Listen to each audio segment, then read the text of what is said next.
OK, we are revisiting our Premier League predictions this week. Revisiting with that picture. Yeah, no, if the odds have is taking a step back in time with this picture. So, you have switched United and Arsenal here, Jan. Why?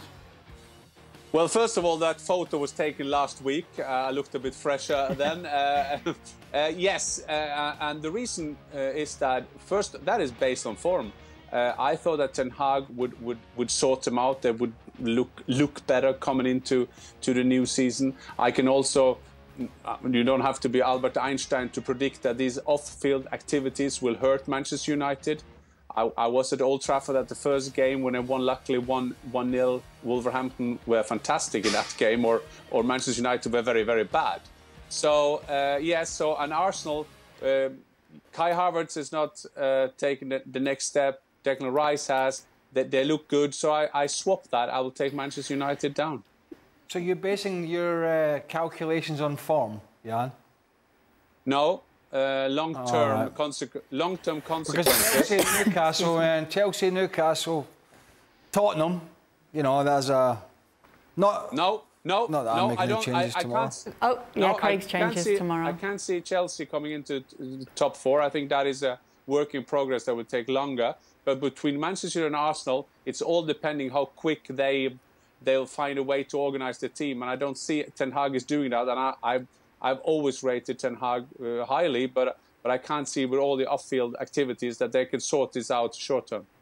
Yeah, I'd imagine. No. Okay. No. There is a man from France. Yes. Who had a certain team very, very high up. Yes.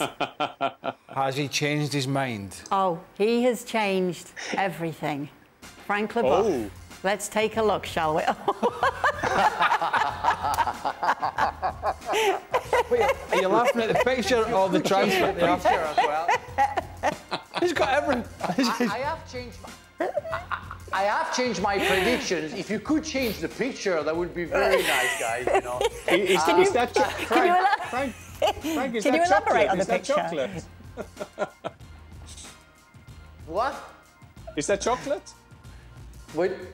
Yeah, it's chocolate. Yeah. It was for catwalk, for charity, and we were all with chocolate on our body. Right, listen.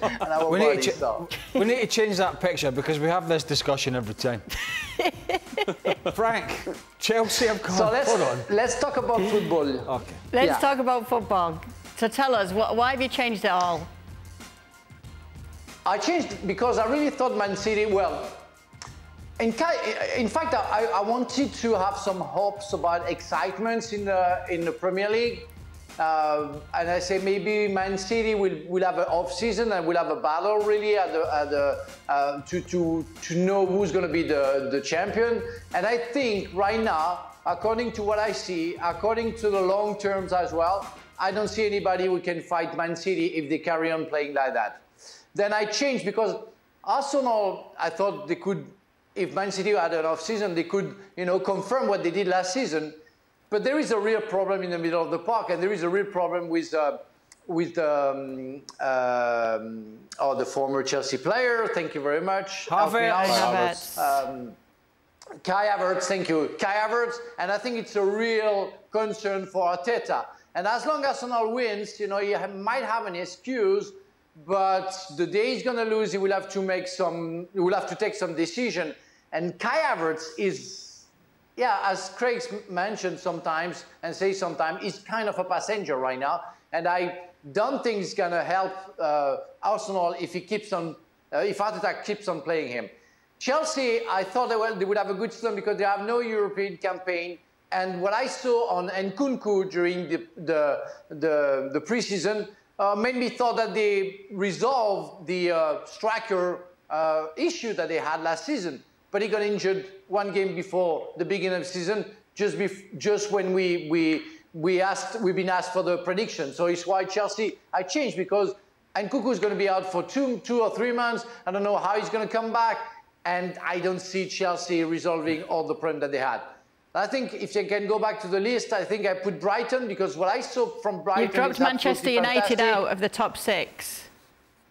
Yes, of course. What I see for Manchester United. It's obvious that if they carry on like that and with all the internal problem that they had with Sancho and now Anthony, with all the injuries at the back, that they have to play Maguire and Evans at the back, how come they can finish in the first six? That's impossible for me.